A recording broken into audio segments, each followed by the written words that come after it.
Subscribe sekarang channel YouTube Novelas Kadina. Gratis. Bab 4796. Charlie tidak terlalu memikirkannya, dan menjawab dengan santai. Si Sundao adalah area perumahan mewah di Hong Kong. Rumah-rumah paling mahal di Hong Kong pada dasarnya ada di sana. Dan mereka juga orang terkaya di Hong Kong. Mama.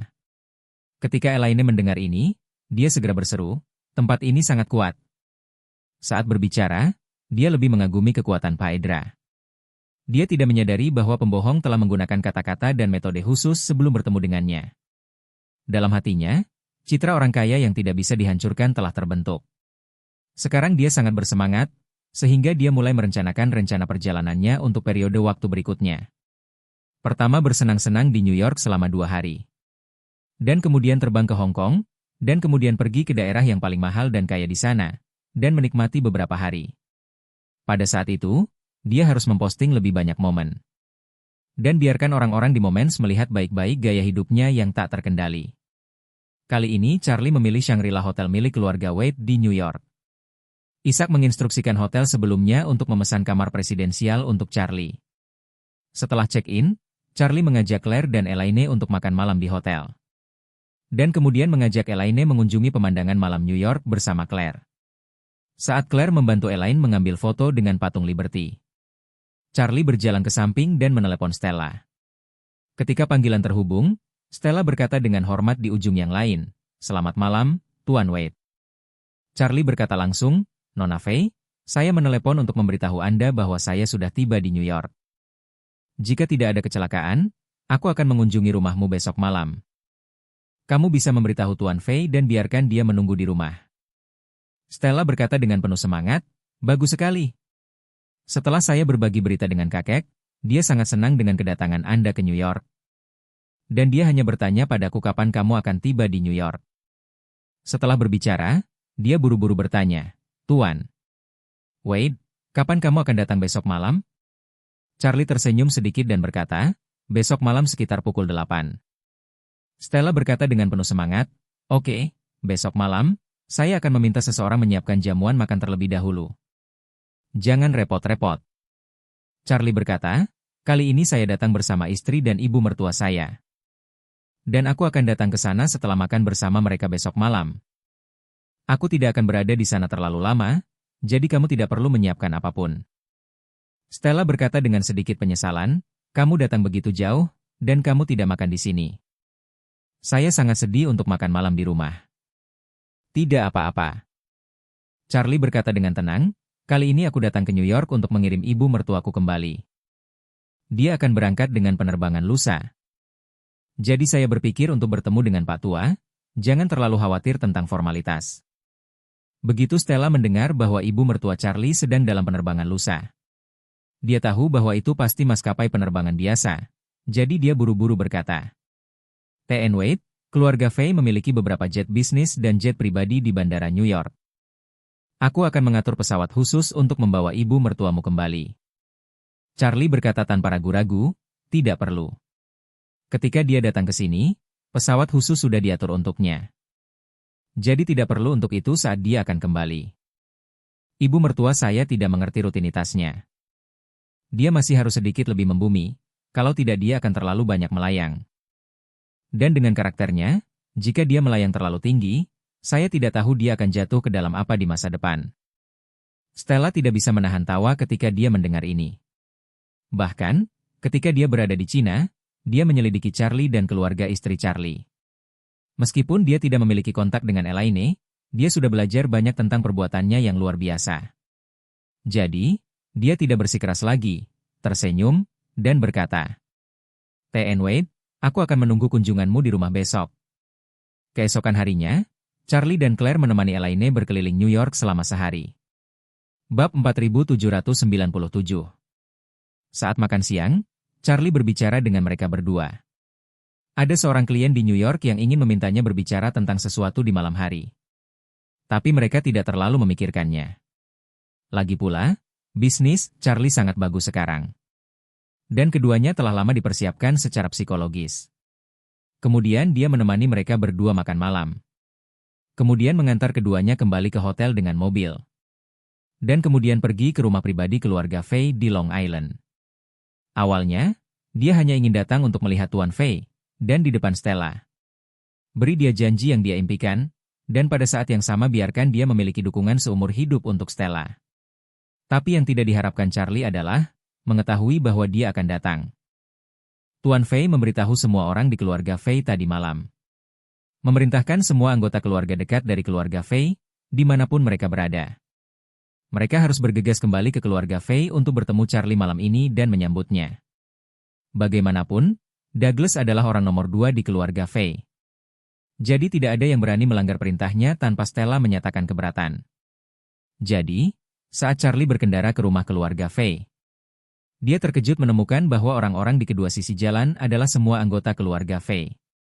Di ujung jalan, berdiri dengan hormat dan menunggu, adalah Stella dan Douglas. Begitu Charlie menghentikan mobil, Douglas datang ke pintu dengan bantuan Stella.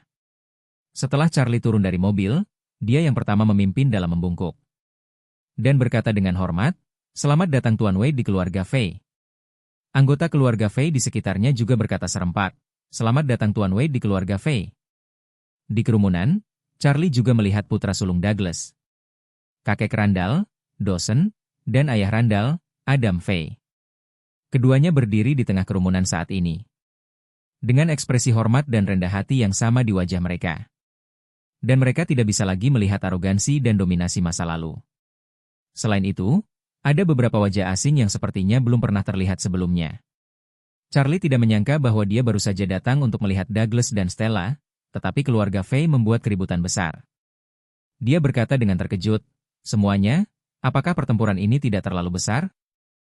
Douglas memandang Charlie dan berkata dengan hormat, "T.N. Wade, kamu adalah dermawan keluarga Fei, aku tahu kamu akan datang." Semua orang di keluarga Fei sangat mementingkannya, dan tidak berani mengabaikannya. Charlie melambaikan tangannya dan berkata dengan acuh tak acuh, "Aku akan lebih sering berinteraksi dengan keluarga Fei di masa depan, kamu tidak perlu menyingkir." Setelah berbicara, dia berkata kepada Douglas, "Tuan Fei, aku di sini kali ini terutama untuk berbicara denganmu dan Nona Fei. Aku ingin tahu apakah kita bisa pindah ke tempat di mana kita bisa berbicara dengan tenang?"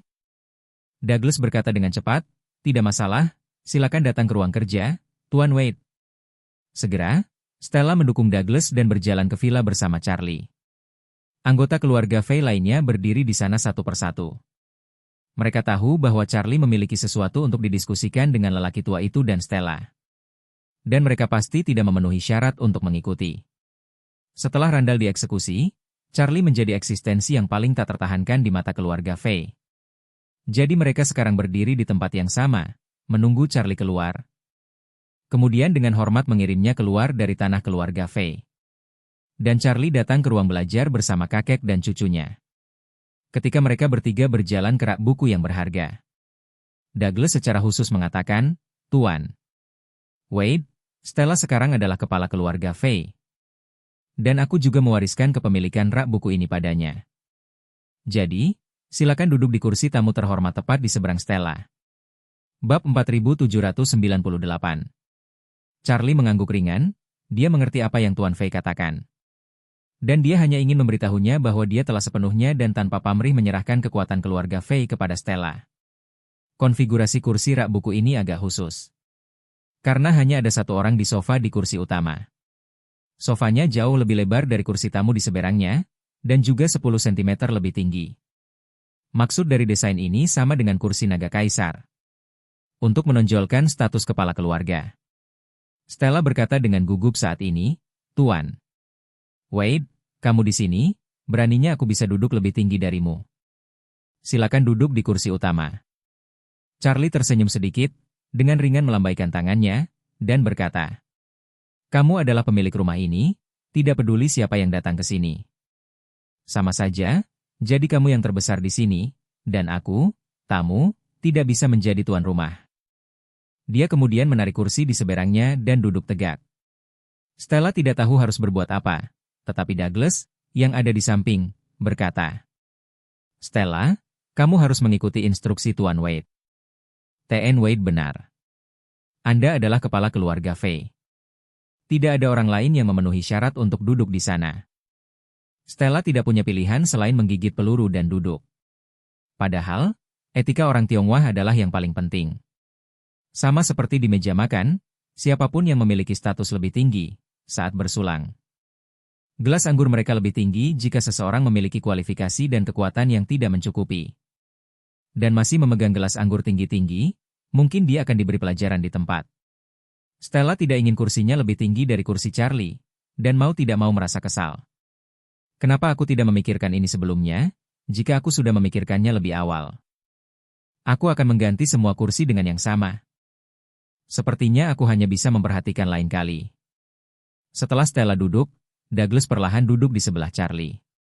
Pada saat ini, sementara dia penuh dengan harapan, dia tidak bisa menahan perasaan sedikit gugup. Jadi, dia tidak bisa tidak bertanya kepada Charlie, Wade, aku tidak tahu kenapa kamu ada di sini malam ini. Charlie tersenyum ringan, terima kasih atas bantuan Stella dan keluarga Faye selama ini. Mereka memecahkan banyak hal sulit, jadi aku datang ke sini kali ini terutama untuk berterima kasih. Stella berkata dengan cepat, Tuan Wade, suatu kehormatan bagi keluarga Faye untuk bisa membantumu. Bagaimana kami bisa membayar terima kasih? Charlie melambaikan tangannya, selama saya telah dibantu oleh orang lain. Saya harus bersyukur. Ini adalah cara hidup yang diajarkan orang tua saya sejak saya masih kecil. Setelah berbicara, dia menatap Douglas dan berkata dengan serius. T.N. Faye, ketika kami kembali dari Hong Kong, saya bertanya kepada Nona Faye apakah ada yang perlu saya bantu. Nona Faye mengatakan bahwa dia tidak memiliki kekhawatiran lain kecuali kesehatanmu. Jadi saya datang ke sini kali ini terutama karena permintaan Nona Faye. Saya akan menyelesaikan beberapa masalah mendesak untuk Anda. Ketika Stella mendengar ini, dia tahu bahwa Charlie meminta bantuan untuknya. Ketika Douglas mendengar kata-kata ini, dia sedikit lebih tersentuh untuk cucunya. Selain itu, ia juga menantikan pernyataan Charlie selanjutnya. Dia tidak berharap Charlie memberinya pil permajaan, tapi dia pikir dia masih bisa memikirkannya. Tepat ketika dia menantikannya, Charlie berkata, T.N. Faye, kita sudah saling kenal begitu lama, jadi aku tidak akan memperpanjangnya denganmu. Karena Nona Faye paling mengkhawatirkan kesehatanmu, maka aku membuat pernyataan di sini hari ini. Selama kamu dapat mendukung Nona Faye dalam pengelolaan keluarga Faye, sebagai gantinya, aku akan menjamin hidupmu selama 10 tahun lagi. Douglas segera bersemangat dan bertanya dengan cepat. Wade. Wade, apa yang kau katakan? Apa yang kau katakan itu benar? Charlie mengangguk dan berkata dengan tegas, apa yang saya janjikan di sini harus dilakukan. Douglas menangis dalam sekejap. 10 tahun, janji ini lebih penting baginya daripada Gunung Tai. Jadi dia berdiri, mengepalkan tinjunya, dan dengan hormat berkata, terima kasih Tuan Wade atas kebaikan Anda yang luar biasa, saya tidak akan pernah melupakannya. Setelah mengatakan itu, dia ingin berlutut. Charlie mengulurkan tangannya untuk menghentikannya saat ini, dan berkata dengan serius, T.N. Faye, jangan terburu-buru untuk berterima kasih padaku, aku punya syarat lain, kamu harus setuju. Douglas buru-buru berkata, Tuan Wade, tolong beritahu saya, belum lagi satu syarat. Bahkan jika ada 10 atau 100, aku tidak akan pernah ragu. Charlie berkata dengan ringan, aku ingin kamu benar-benar berhenti menawar pil permajaan mulai sekarang. Bab 4799. Meninggalkan pil permajaan? Mendengar kata-kata Charlie, ekspresi Douglas awalnya terkejut. Dan kemudian dia bertanya dengan sedikit panik, Tuan Wade, kenapa kau mengungkit ini? Charlie menatapnya dan berkata dengan sangat acuh tak acuh. Jika pelelangan berlanjut tahun depan, Tuan Faye menurut Anda dengan kekuatan ekonomi Anda, bisakah kamu berhasil melelang pil permajaan terakhir? Ini? Douglas tidak bisa tidak mengingat adegan lelang pada waktu itu. Batasnya hanya 200 miliar dolar AS, tetapi harga yang diminta Marshall hampir 2 kali lipat dari harga dirinya. Jika pil permajaan masih dengan harga ini tahun depan, saya tidak mampu membelinya. Belum lagi aku tidak bisa mengorbankan kepentingan seluruh keluarga Faye untuk kepentingan egoisku sendiri. Masalah ini telah memberi saya pengalaman yang sangat menyakitkan terakhir kali.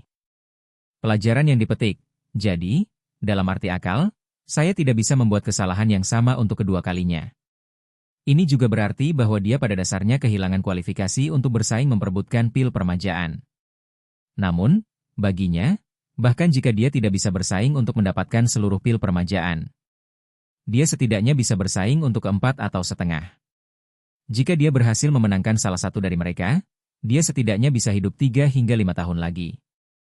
Bahkan jika Charlie telah berjanji untuk membuatnya tetap hidup selama 10 tahun lagi. Tidak akan pernah ada terlalu banyak hal seperti mengangkat tangannya. Jika dia benar-benar membiarkan dia menyerah kompetisi untuk pil permajaan. Itu sama dengan memotong cara penting untuk meningkatkan harapan hidup. Tepat ketika dia ragu-ragu, Charlie berkata dengan dingin, "MRV, kamu perlu memahami satu hal. Apakah lelang pil permajaan akan diadakan secara normal di masa depan tergantung pada preferensi pribadi saya. Dan suatu hari nanti saya mungkin memutuskan bahwa saya tidak ingin melakukan ini lagi. Orang-orang di seluruh dunia tidak punya tempat untuk membeli pil permajaan. Dan pada saat itu, kamu akan menemukan bahwa hanya janjiku yang benar-benar berharga." Kata-kata Charlie membuat Douglas sadar dalam sekejap. Pada saat yang sama, dia juga mengerti bahwa Charlie datang untuk menemukan tujuan sebenarnya kali ini. Charlie berjanji untuk membuatnya tetap hidup selama 10 tahun lagi, yaitu untuk membiarkan dia sepenuhnya membantu Stella, dan pada saat yang sama menyerahkan seluruh keluarga Faye untuk menawar pil permajaan. Adapun pelelangan pil permajaan, sepenuhnya terserah pada Charlie untuk membukanya atau tidak. Jangan katakan apakah ada banyak lelang pil permajaan, dan semakin banyak lelang, semakin sedikit lelang. Hanya berbicara tentang sumber keuangan Charlie saat ini. Mungkin tidak butuh waktu lama baginya untuk memandang rendah pendapatan dari pelelangan pil permajaan. Apakah itu dijual atau tidak dijual, dia tidak memiliki kendali atas itu. Jika Charlie benar-benar memotong jalan ini, bukankah dia tidak punya kesempatan? Memikirkannya, kondisi Charlie untuk membuatnya tetap hidup selama 10 tahun lagi memang merupakan pilihan terbaik. Selama dia bekerja sama dengan baik, masalah ini akan benar-benar aman, dan tidak akan ada variabel. Memikirkan hal ini, Douglas menekuk lututnya, berlutut di tanah, dan berkata dengan penuh syukur. "T.N. Wade sangat baik, saya tidak akan pernah melupakannya." Charlie sedikit mengangguk dan mengeluarkan setengah pil, yang sudah disiapkan sebelumnya dari sakunya. Mengambil pil penghemat darah yang menyebar, dia berkata, "Tuan Faye, aku melihat betapa lemahnya tubuhmu. Kamu harus minum setengah pil penghematan jantung penyebar darah ini dulu. Setelah Anda mengambilnya, Anda akan hidup selama 2 atau 3 tahun ke depan." Ini sangat mudah. Douglas langsung terkejut. Meskipun setengah pil penghematan jantung penyebar darah Charlie telah menyelamatkan nyawanya. Karena dia terlalu lemah pada saat itu, kekuatan obat tidak membuat tubuhnya terasa mudah. Dapat dikatakan bahwa seluruh orang masih memiliki perasaan sekarat. Bab 4800. Hanya saja usianya ada di sini, bahkan melalui cara pemulihan biasa. Tidak mungkin untuk membuat perbaikan dalam kondisi fisiknya. Oleh karena itu, baginya saat ini, satu-satunya yang benar-benar efektif adalah Charlie's Rejuvenation Pill dan Blood Dispersing Heart Saving Pill. Sekarang, Charlie mengeluarkan setengah dari pil penghematan jantung penyebar darah untuknya. Bagi Douglas, itu seperti membantu di salju. Di bawah ekstasi, Douglas segera memegang tangannya di atas kepalanya sambil gemetar, dan berkata dengan hormat, "Saya akan berterima kasih kepada Tuan Wade untuk obatnya." Charlie meletakkan pil obat di telapak tangannya, dan berkata dengan ringan, "T.N. Faye, kamu tidak harus begitu sopan, bangun dan minum obatnya dulu." Douglas tidak berani bangun, tetapi berlutut di tanah dan mengambil Blood Dispersing Heart Saving Pill dan dengan hati-hati memasukkannya ke dalam mulutnya. Setengah dari pil obat meleleh di mulut, dan berubah menjadi arus hangat yang langsung masuk ke perut bagian bawahnya. Dan kemudian mengalir melalui meridiannya ke seluruh tubuh. Hanya sesaat Douglas merasa kondisi fisiknya jauh lebih baik. Dia tidak nyaman untuk bertindak sebelumnya, tetapi sekarang, dia segera merasa bahwa tubuhnya jauh lebih santai. Tepat ketika dia jatuh ke dalam ekstasi dan dengan hati-hati mengalami kegembiraan yang tak terlukiskan di tubuhnya. Charlie di depannya berkata, "Tuan Faye, jaga tubuhmu, dan dalam 2 tahun. Aku akan menyiapkan untukmu setengah dari Blood Dispersing Heart Saving." Douglas berkata dengan penuh terima kasih, "Terima kasih, Tuan Wade, atas perhatian Anda. Dan saya akan lebih memperhatikan pemeliharaan kesehatan di masa depan, dan menjalankan amanah Pak Wade."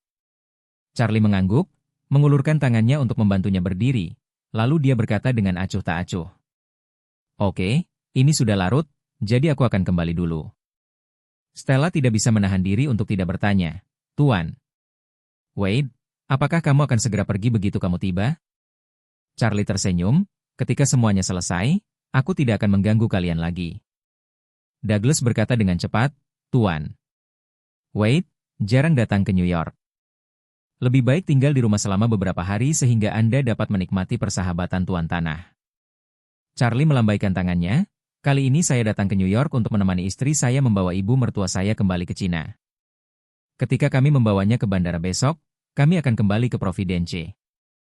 Meskipun Stella di samping sedikit kecewa. Tapi dia masih mengangguk dan berkata, kalau begitu aku akan mengirimmu keluar. Douglas juga berkata dengan cepat, Tuan. Wade, aku akan mengirimmu juga. Ketika Charlie, ditemani oleh kakek dan cucunya, keluar dari villa, sisa keluarga Fay masih berdiri diam. Melihat Charlie keluar begitu cepat, Dawson mau tidak mau mengambil langkah maju dan bertanya dengan hormat. T.N. Wade, apakah kamu pergi begitu cepat? Charlie sedikit mengangguk dan berkata dengan tenang, Dawson, apa yang terjadi di masa lalu?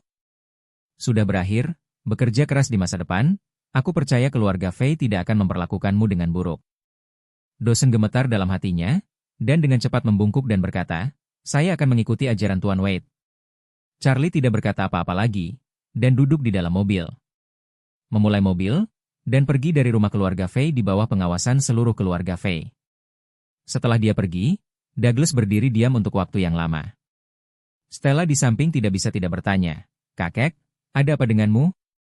Douglas menggelengkan kepalanya dan tersenyum, tidak apa-apa. Saya tiba-tiba merasa bahwa Anda dan sayalah yang mengenal Tuan Wade dalam hidup ini. Keberuntungan terbesar, jika bukan karena Tuan Wade, kita mungkin sudah lama mati.